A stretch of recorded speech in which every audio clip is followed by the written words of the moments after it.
వెంకటేశ్వర స్వామి పేరు, అందులో ఈశ్వర అనే పదం ఎందుకు వచ్చిందో తెలుసుకోవాలంటే హిందూ ధర్మంలో దైవాల పేర్లు ఎలా రూపుదిద్దుకున్నాయో గమనించాల్సి ఉంటుంది. ప్రతి దైవనామం భక్తి, తత్వం, చరిత్ర, ఆధ్యాత్మికత అనే 4 కీలక మూలాలను కలిపిన రూపమే. ఈ నేపథ్యంలో తిరుమల వెంకటేశ్వర స్వామి పేరులో ఈశ్వర అనే పదం ఉండడం అది కేవలం ఒక భౌగోళిక పరిణామం కాదు, అనేక శతాబ్దాలుగా సాగిన ఆధ్యాత్మిక సంఘర్షణలు, సమ్మేళనాలు, భక్తి శ్రద్ధలకు నిలువెత్తు చిహ్నం. వెంకటేశ్వరుడు విష్ణువు అవతారమైన ఆయన పేరులో శివుని పేరు అయిన ఈశ్వర కలిసిన విధానం తాత్వికంగా చాలా గంభీరమైనది. తిరుమల శేషాచల గిరులు ఒకప్పుడు శైవపీఠంగా ప్రసిద్ధిగా ఉండేవి. అక్కడి విగ్రహాన్ని శివుడిగా కొంతమంది పూజించేవారు. తర్వాత కాలంలో వైష్ణవ సాంప్రదాయం అక్కడ వృద్ధి చెందింది.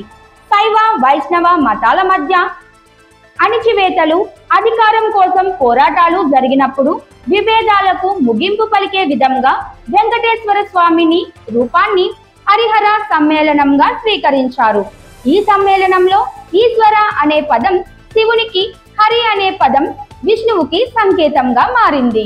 ఇదే కాకుండా ఆది శంకరాచార్యులు ప్రవేశపెట్టిన హరిహర ఏకత్వం భావన ఈ పద్ధతికి బలం చేకూర్చింది. శ్రీరామానుజాచార్యులు తిరుమల దేవాలయంలో స్థిరంగా వైష్ణవ ఆచారాన్ని స్థాపించినప్పటికీ ఆ అవతారానికి మునుపటి శైవ సంస్కృతిని పూర్తిగా తొలగించలేదు. అంతేగాక వెంకటేశ్వరుని విగ్రహంలో విష్ణుమూర్తికి సాధారణంగా ఉండే చక్రం, శంఖం వంటి లక్షణాలతో పాటు శివునికి సంబంధించిన నాగాభరణాలు కూడా కనిపిస్తాయి. ఈ 2 మూలాల సమ్మేళనమే ఆయనను కలియుగ ప్రత్యక్ష దైవంగా అభివృద్ధి చేసింది. ఇక విష్ణుమూర్తి దశావతారాల్లో వెంకటేశ్వరుడు ఎందుకు లేరు అన్న ప్రశ్నకు సమాధానం ఆర్చావతార సిద్ధాంతంలో దాగి ఉంది. దశావతారాలు సాధారణంగా భూమిపై దైవం స్వయంగా అవతరించి ధర్మస్థాపన కోసం చేసిన కార్యాలను సూచిస్తాయి. కానీ వెంకటేశ్వరుని అవతారం మానవుల భక్తి పూజకు ప్రత్యక్షంగా లభించేందుకు ఆర్చామూర్తిగా వెలిసింది. అటువంటి రూపం ప్రత్యక్షంగా భక్తుల కోరికలు నెరవేర్చే శక్తిగా నిలిచింది. అందుకే ఆయనను కలియుగ ప్రత్యక్ష దైవంగా పిలుస్తారు. శ్రీనివాస కళ్యాణం, పద్మావతి దేవితో వివాహం కలియుగంలోని భక్తుల కోరికలకు స్పందనగా స్వామివారి ప్రత్యక్షంగా ఉనికిలోకి వచ్చాడని పురాణాలు చెబుతున్నాయి. ఇది పరమాత్మ పరాశక్తిగా భూలోకంలో స్థిరపడిన చిహ్నం. ఈ ఆర్చావతార తత్వమే శ్రీ వెంకటేశ్వరుని విశిష్టతను దశావతారాలకు భిన్నంగా నిలబెట్టింది.